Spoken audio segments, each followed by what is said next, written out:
जय माता दी दोस्तों, कैसे हैं आप सभी। आशा करता हूं दोस्तों आप सभी अच्छे होंगे, स्वस्थ होंगे।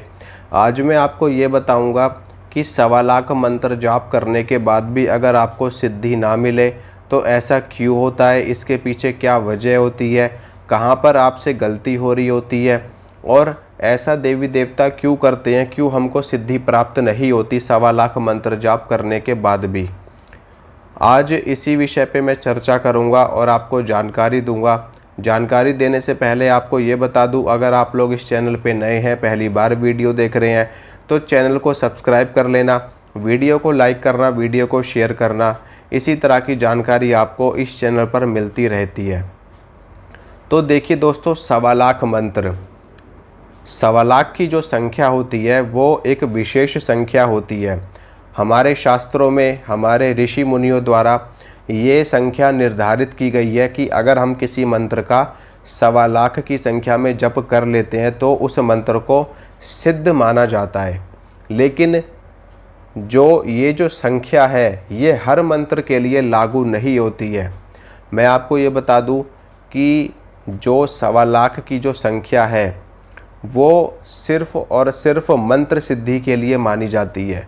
और विशेष रूप से जो मंत्र हैं, जैसे कि वैदिक मंत्र हैं, जैसे कि पंचाक्षरी मंत्र है, अगर आप पंचाक्षरी मंत्र का 1.25 लाख की संख्या में जाप कर लेते हो तो इस मंत्र को सिद्ध माना जाएगा आपके लिए। लेकिन भगवान शिव ने सभी मंत्रों को कीलित कर रखा है। भगवान शंकर ने मंत्रों को कीलित कर रखा है, इसलिए कर रखा है क्योंकि मंत्रों का दुरुपयोग बहुत ज़्यादा हो रहा था। इस वजह से भगवान शिव शंभू ने सभी मंत्रों को उठा करके कीलित कर दिया, सिर्फ और सिर्फ शाबर मंत्रों को छोड़ करके। क्योंकि शाबर मंत्रों को माता पार्वती ने कीलित होने से बचा लिया था, उसकी रक्षा कर ली थी, इस वजह से वो मंत्र बच गए। बाकी सभी मंत्र भगवान शिव के द्वारा कीलित कर दिए गए थे। अब जब आप किसी मंत्र का 1.25 लाख की संख्या में जप करते हो तो आपने ये तो समझ लिया कि मंत्र का 1.25 लाख की संख्या में जाप कर लो तो मंत्र सिद्ध हो जाएगा। लेकिन आप संख्या पर तो ध्यान देते हो, लेकिन आप नियमों पर ध्यान नहीं देते। आप अनुष्ठान के जो जरूरी नियम है उनके ऊपर ध्यान नहीं देते।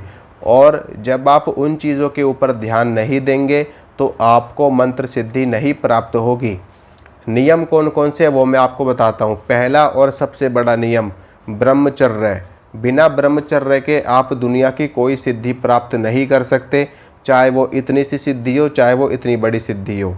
छोटी सिद्धि, बड़ी सिद्धि, पारलौकिक और अलौकिक सिद्धियां, कोई सिद्धि आपको नहीं मिलेगी अगर आप बिना ब्रह्मचर्य के कोई अनुष्ठान करोगे तो। बिना ब्रह्मचर्य के सिद्धि है ही नहीं इस दुनिया में, समझ गए। दूसरा नियम, आपका भोजन सात्विक होना चाहिए।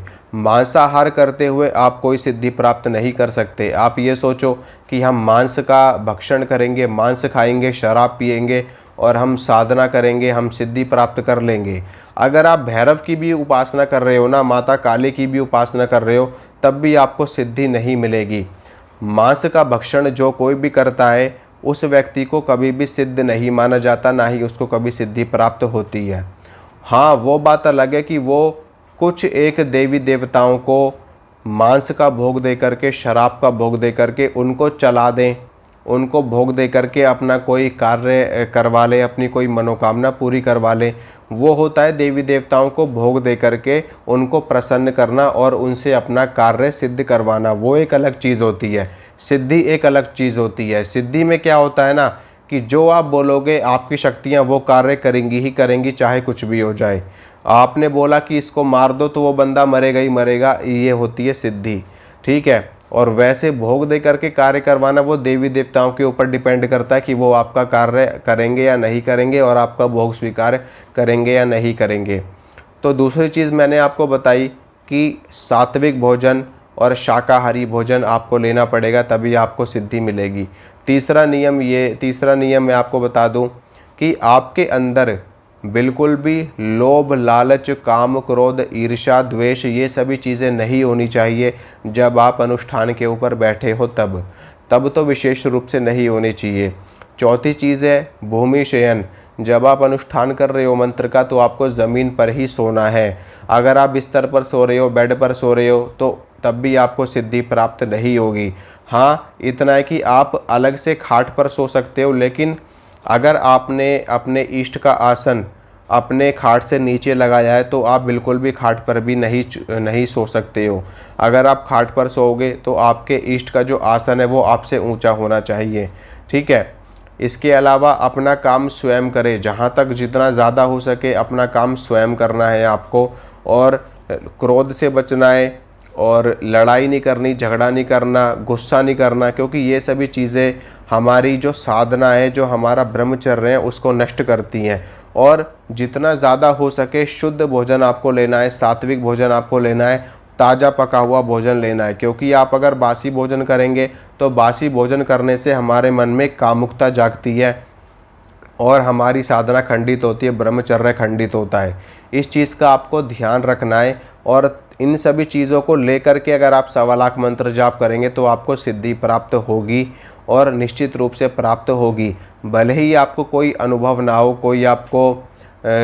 कोई आपको किसी भी तरह की चीज़ दिखाई ना दे, कोई कुछ महसूस ना हो, लेकिन आपको ऐसा नहीं समझना है कि आपको सिद्धि नहीं मिलेगी, क्योंकि देखिए हर चीज़ हमारे कर्मों के ऊपर डिपेंड करती है, क्योंकि आपके द्वारा किस तरह के कर्म किए जा रहे हैं, ये चीज़ भी देखी जाती है सिद्धि साधना में, क्योंकि भगवान ओवरऑल एवरीथिंग देखते हैं, सब कुछ देखते हैं।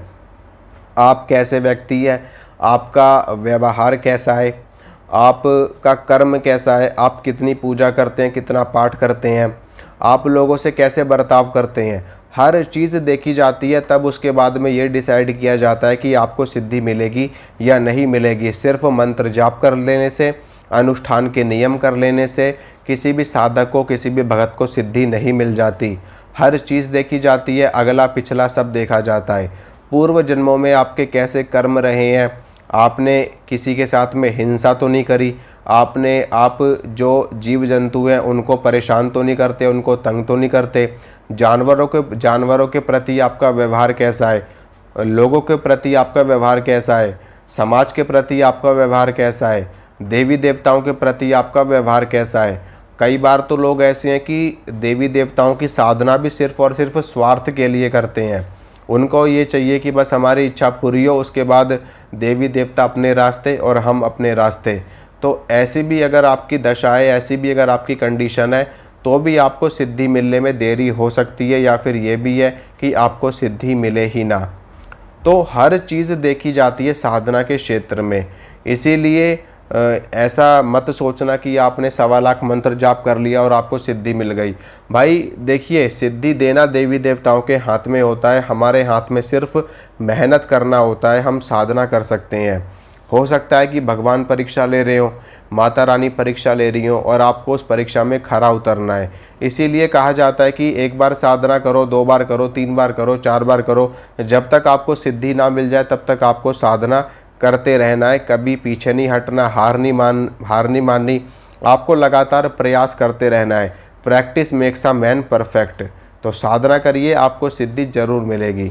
इसी तरह की जानकारी मैं आपको देता रहूँगा। अगर आप लोग चैनल पे नए हैं तो चैनल को सब्सक्राइब करना, वीडियो को लाइक करना, शेयर करना। जय माता रानी।